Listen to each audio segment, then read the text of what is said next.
বুড়ো ছোট্ট নৌকায় করে একা একা উপসাগরে মাছ ধরতে যায়।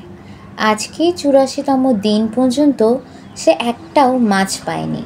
প্রথম ৪০ দিন তার সাথে একটা ছেলে ছিল।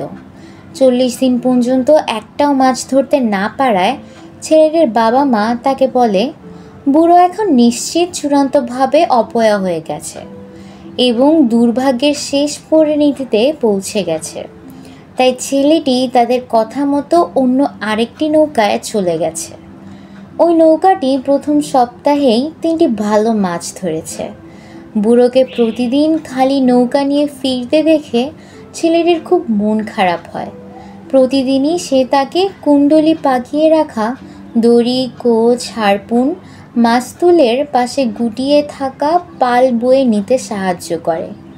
ময়দার বস্তা দিয়ে তালি দেওয়া পালটা কুঁচকে গেছে। ওটা যেন একটা চিরস্থায়ী পরাজয়ের পতাকা। বুড়ো দেখতে রোগা পাতলা, অস্থি চর্মসার, তার ঘাড়ের পিছন দিকে অসংখ্য বলিরেখা। গালে থাকা চর্মরোগের বাদামি দাগের উপর গ্রীষ্মমণ্ডলীয় সমুদ্র থেকে প্রতিফলিত হয়ে আসা রোদ পড়ছে। মুখের যে পাশে দাগটা রয়েছে সে পাশের হাতে বড়শিতে বড় মাছ সামলাতে গিয়ে তৈরি হওয়া গভীর ক্ষতের চিহ্ন। কিন্তু এগুলোর কোনোটাই তাজা নয়। রুক্ষ মরুভূমিতে থাকা বাতাসে ক্ষয় হয়ে যাওয়া চিহ্নের মতোই পুরনো। তার চোখগুলো ছাড়া সব কিছুই বুড়িয়ে গেছে। ওগুলো সমুদ্রের মতো নীল, প্রাণবন্ত আর অপরাজেয়। যেখান থেকে নৌকাটাকে টেনে নামানো হবে সেখানে চড়ে ছেলেটি তাকে বলল, সান্তিয়াগো, আমি আবারও আপনার সাথে যেতে পারবো। আমরা কিছু টাকা জোগাড় করেছি। বুড়ো ছেলেটিকে মাছ ধরা শিখিয়েছে, তাই ছেলেটিও তাকে ভালোবাসে। বুড়ো বলল, না, তুমি একটা সৌভাগ্যওয়ালা নৌকার সাথে আছো আর তাদের সাথেই থাকো। কিন্তু মনে করে দেখুন, একবার আপনি একটানা ৮৭ দিন কোনো মাছ পাননি। তারপর আমরা টানা ৩ সপ্তাহ ধরে প্রতিদিন বড় বড় মাছ ধরেছি। বুড়ো বলল, আমার মনে আছে। আমি জানি তুমি আমাকে সন্দেহ করার কারণে ছেড়ে যাওনি। বাবা আমাকে চলে যেতে বাধ্য করেছে। আমি তার ছেলে এবং আমাকে তার কথা শুনতেই হবে। বুড়ো বলল, জানি, এটাই স্বাভাবিক। সে আমাকে খুব একটা ভরসা করে না। বুড়ো বলল, না, কিন্তু আমরা করি। তুমি কি বলো? ছেলেটি বলল, হ্যাঁ, আমি কি আপনাকে চত্বরে বসে একটা বিয়ার খাওয়াতে পারি? তারপর জিনিসপত্রগুলো বাড়িতে নিয়ে যাব। বুড়ো বলল, কেন নয়? এটা আমাদের জেলেদের মধ্যকার ব্যাপার। তারা চত্বরে গিয়ে বসে। অনেক জেলেরাই বুড়োকে নিয়ে হাসি তামাশা করতে লাগলো, কিন্তু বুড়ো রাগ করল না। অন্য বয়স্ক জেলেরা বুড়োর দিকে তাকিয়ে রইল। তাদের বিষয়টা খারাপ লাগছে, কিন্তু তারা সেটা কাউকে বুঝতে দিতে চাচ্ছে না। নিজ স্বরে স্রোত কতটা গভীরে গিয়ে বড়শির সুতো ফেলেছে। সুন্দর আবহাওয়া আর তারা কি দেখছে সেসব নিয়ে আলাপচারিতা করতে লাগলো। দিনের সবচেয়ে সফল জেলে ইতিমধ্যে চলে এসেছে। তাদের ধরে আনা মার্লিন, এক জাতের বড় সামুদ্রিক মাছ। মাছটাকে কেটে দুটো তক্তার ওপর পুরোপুরিভাবে মেলে রাখা হয়েছে। তক্তাগুলোর দুই প্রান্তে দাঁড়িয়ে দুজন লোক বিস্ময়ের সাথে মাছটাকে তাকিয়ে দেখছে। মাছ ধরার ঘরে মাছটা হাভানার বাজারে নিয়ে যাওয়ার জন্য বরফবাহী ট্রাকের অপেক্ষায় আছে। যারা শার্ক ধরেছে তারা ওগুলোকে খাড়ির অপর দিকের শার্ক কারখানায় নিয়ে গেছে। ওখানে ওগুলোকে একটা একটা করে তোলা হয়, তারপর বের করা হয় কলিজা। পরের ধাপে ডানা কেটে চামড়া ছাড়িয়ে ফেলা হয়। এরপর মাংসগুলো লবণ দিয়ে সংরক্ষণ করার জন্য ফালি করে কাটা হয়। যখন বাতাস পুট থেকে বইতো, শার্কের কারখানা থেকে পুরো বন্দর জুড়ে একটা গন্ধ ছড়িয়ে পড়তো। কিন্তু আজকে শুধুমাত্র হালকা দুর্গন্ধ ভেসে আসছে, কারণ বাতাস আবার দক্ষিণ দিক থেকে বইতে শুরু করে এরপর থেমে গেছে। চত্বরের ওপরটা রৌদ্রোজ্জ্বল আর আনন্দময় লাগছে। ছেলেটি বলল, সান্তিয়াগো। বলো, বুড়ো বলল। সে তার গ্লাসটা হাতে নিয়ে ভাবতে ভাবতে অনেক বছর পূর্বে চলে গিয়েছিল। আমি কি আগামীকাল আপনার জন্য সার্ডিন মাছ জোগাড় করে যেতে পারি? না, গিয়ে বেস অফ খেলো। আমি এখনও নৌকা বইতে পারি, আর রোহেলিও জাল ফেলতে পারবে। আমি যেতে চাই। যদি আমি আপনার সাথে মাছ ধরতে যেতে না পারি, তবে যে কোনোভাবে আপনাকে সাহায্য করতে চাই। বুড়ো বলল, তুমি আমার জন্য বিয়ার এনেছো, যা ইতিমধ্যে একজন পুরুষের মতো করা কাজের সমতুল্য। আপনি যখন প্রথমবার আমাকে নৌকায় নিয়ে গিয়েছিলেন, তখন আমার বয়স কত ছিল? 5 বছর। এবং তুমি মরে যেতে বসেছিলে যখন আমি গাঢ় সবুজ মাছটা ধরেছিলাম। ওটা প্রায় নৌকাটাকে ভেঙেই ফেলেছিল। তোমার মনে আছে? আমার মাছটার লেজ ঠাপটানো, লেজ দিয়ে বাড়ি মারা, নৌকা ভেঙে যাওয়া থেকে আটকানো এবং গদা দিয়ে বাড়ি মারার আওয়াজ সব মনে আছে। আপনি আমাকে নৌকার গলুয়ে ভেজা দড়ির কুণ্ডলির মাঝে ছুঁড়ে ফেলেছিলেন। পুরো নৌকাটা তখন কাঁপছিল। আপনার মাছটাকে গদা দিয়ে মারার আওয়াজ একটা গাছ কাটার আওয়াজের মতো শোনাচ্ছিল, আর আমার সারা শরীর মিষ্টি রক্তের গন্ধে ভরে গিয়েছিল। এগুলো কি সত্যি সত্যি তোমার মনে আছে, নাকি আমার মুখ থেকে শুনে বলছো? আমরা যখন প্রথমবার একসাথে মাছ ধরতে গিয়েছিলাম, তখন থেকে আমার সব কিছু মনে আছে। বুড়ো তার রোদে পোড়া, আত্মবিশ্বাসী এবং স্নেহময় চোখে তার দিকে তাকিয়ে রইল। সে বলল, যদি তুমি আমার ছেলে হতে, তাহলে আমি তোমাকে ঘুরতে নিয়ে যেতাম, জুয়া খেলতাম। কিন্তু তুমি তোমার বাবা মায়ের এবং একটা সৌভাগ্যওয়ালার নৌকায় আছো। আমি কি আপনার জন্য সার্ডিন এনে দিতে পারি? আমি জানি কোথায় গেলে 4টা টোপও পাওয়া যাবে। আমার আজকেরগুলো রয়ে গেছে। আমি ওগুলোকে লবণ দিয়ে একটা বাক্সে ভরে রেখেছি। দয়া করে আমাকে 4টা তাজা টোপ এনে দিতে দিন। বুড়ো বলল, শুধু একটা। তার আশা এবং আত্মবিশ্বাস কখনোই কমেনি, কিন্তু যখন হালকা বাতাস হতে শুরু করলো, সেগুলো আরও তাজা হতে লাগলো। ছেলেটি বলল, 2টো। বুড়ো মেনে নিল, বলল, 2টোই তাহলে। তুমি এগুলো চুরি করবে না তো? ছেলেটি বলল, আমি সেটাই করব, কিন্তু আমি এগুলো কিনে আনব। বুড়ো বলল, ধন্যবাদ। ছেলেটি এটা ভেবে অবাক হলো সে কখন এতটা মানবিক হয়ে উঠল, কিন্তু সে জানে এটা সে অর্জন করেছে এবং এটাও জানে বিষয়টা সম্মানজনক। সত্যিকার অর্থে এটা কারোর কোনো ক্ষতি করে না। বুড়ো বলল, এই স্রোত থাকলে আগামীকালটা একটা ভালো দিন হতে চলেছে।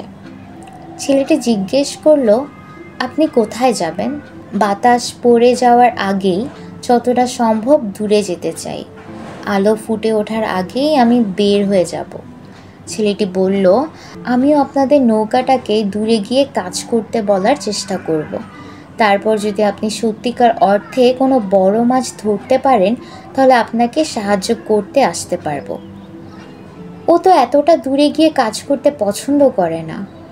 ছেলেটি বলল, না, কিন্তু আমি এমন কিছু দেখাতে পারি যা সে দেখতে পায় না, যেমন পাখিদের ওড়াউড়ি। তারপর তাকে ডলফিনদের পিছু ধাওয়া করাবো। তার চোখ কি এতটাই খারাপ হয়ে গেছে? সে প্রায় অন্ধ। বুড়ো বলল, অদ্ভুত ব্যাপার। সে কখনোই কচ্ছপ শিকার করেনি। সাধারণত এটা করলে চোখ নষ্ট হয়ে যায়। কিন্তু আপনি তো বছরের পর বছর মস্কুইটো উপকূলের কাছে কচ্ছপ শিকার করতে গেছেন। তারপরও আপনার চোখ যথেষ্ট ভালো। আমি এক অদ্ভুত বুড়ো। কিন্তু আপনি কি এখনও একটা বড় মাছ ধরার পক্ষে যথেষ্ট শক্তপোক্ত? আমার তো তাই মনে হয়, আর তাছাড়া অনেক কৌশলও আছে। ছেলেটি বলল, চলুন তাহলে জিনিসপত্রগুলো বাড়ি নিয়ে যাই। তাহলে আমি উড়ো জাল নিয়ে সার্ডিন ধরতে যেতে পারি। তারা নৌকা থেকে যন্ত্রপাতিগুলো তুলে নিল। বুড়ো মাস্তুলটা তার কাঁধে নিল। ছেলেটি দড়িকুণ্ডলির সাথে কাঠের বাক্স, শক্ত করে পাকানো বাদামি রঙের দড়ি, বর্ষা, হারপুন এবং এর তীরগুলো। টোপের বাক্সটা নৌকার পিছন দিকে একটা মঙ্গুরের সাথে রাখা। বড় মাছ নৌকার কাছাকাছি চলে আসলে সেগুলোকে বসে আনার জন্য এটা ব্যবহার করা হয়। কেউই বুড়োর কাছ থেকে এগুলো চুরি করে নিয়ে যাবে না, কিন্তু তারপরও পাল আর ভারী দড়িগুলো বাড়ি নিয়ে যাওয়াটাই ভালো, কারণ রাতের শিশির এগুলোর জন্য ক্ষতিকর। যদিও সে নিশ্চিন্ত কোনো স্থানীয় লোক এগুলো তার থেকে চুরি করে নিয়ে যাবে না। বুড়ো ভাবল, একটা বর্ষা এবং হারপুন নৌকায় ফেলে যাওয়া মানে অপ্রয়োজনীয় প্রলোভন সৃষ্টি করা। তারা একসাথে হেঁটে বুড়োর কুড়িঘর পর্যন্ত উঠল এবং খোলা দরজা দিয়ে ভেতরে প্রবেশ করল। বুড়ো জড়িয়ে থাকা পালসহ মাস্তুলটা দেওয়ালে হেলান দিয়ে রাখল। ছেলেটি বাক্স আর অন্যান্য যন্ত্রপাতি রাখল ওটার পাশে। মাস্তুলটা প্রায় একটানা কুঁড়েঘরের সমান লম্বা। কুঁড়েঘরটি রয়্যাল পাম গাছের শক্ত কুঁড়ির খোসা দিয়ে তৈরি। এগুলোকে বলা হয় গুয়ানো। ঘরের মধ্যে একটা বিছানা, একটা টেবিল, একটা চেয়ার রয়েছে এবং ময়লা মেঝের এক কোণে কয়লা দিয়ে রান্না করার ব্যবস্থাও আছে। বাদামি দেওয়ালে বের হয়ে থাকা শক্ত গুয়ানোর আঁশগুলোর উপর সেক্রেড হার্ট অব জিউস এবং ভার্জিন অফ কোব্রে এর ছবি রয়েছে। এগুলো তার স্ত্রীর স্মৃতি। একসময় দেওয়ালে তার স্ত্রী একটা ছবি ঝুলানো ছিল, কিন্তু সে এটা নামিয়ে ফেলেছে, কারণ এটা দেখলে তার নিজেকে আরও বেশি একা লাগে।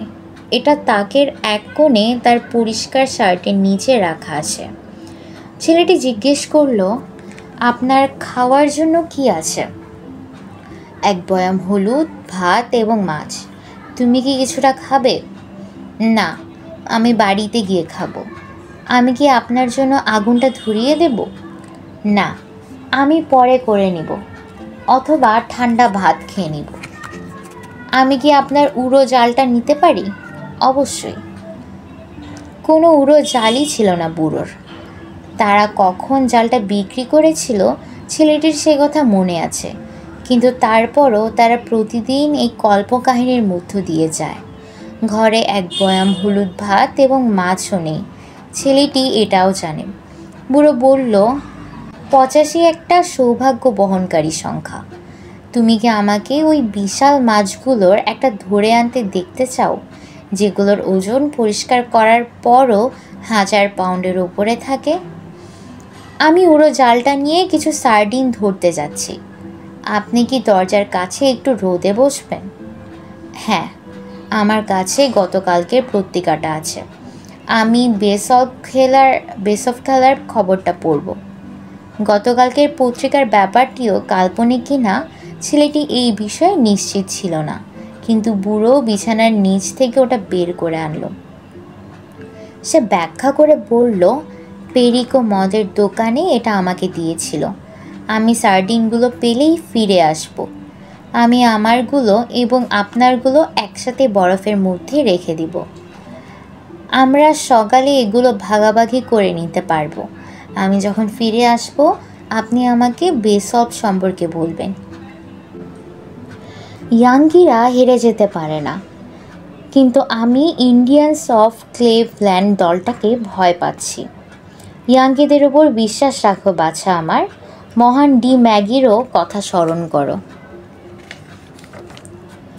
আমি টাইগার্স অফ ড্রেড 8 এবং ইন্ডিয়ানস অফ ক্লেভল্যান্ড এই দুটো দলকেই ভয় পাচ্ছি। সাবধান, নয়তো তুমি এমনকি রেডস অফ সিনসিনাটি এবং হোয়াইট সক্স অফ শিকাগোকেও ভয় পাবে। এটা ভালো করে পড়ুন। আমি ফিরে আসলে পরে আমাকে সব বলবেন। তোমার কি মনে হয় শেষের নম্বর 85 আছে আমাদের এমন একটা লটারির টিকিট কেনা উচিত। ছেলেটি বলল, আমরা এটা করতে পারি, কিন্তু আপনার বিশাল রেকর্ড নাম্বার 87 হলে কেমন হয়? এটা দ্বিতীয়বার ঘটবে না। তোমার কি মনে হয় তুমি একটা 85 নম্বরের টিকিট পাবে? আমি একটার ফরমায়েশ করতে পারি। একটা কাগজের জন্য $2.5 লাগবে।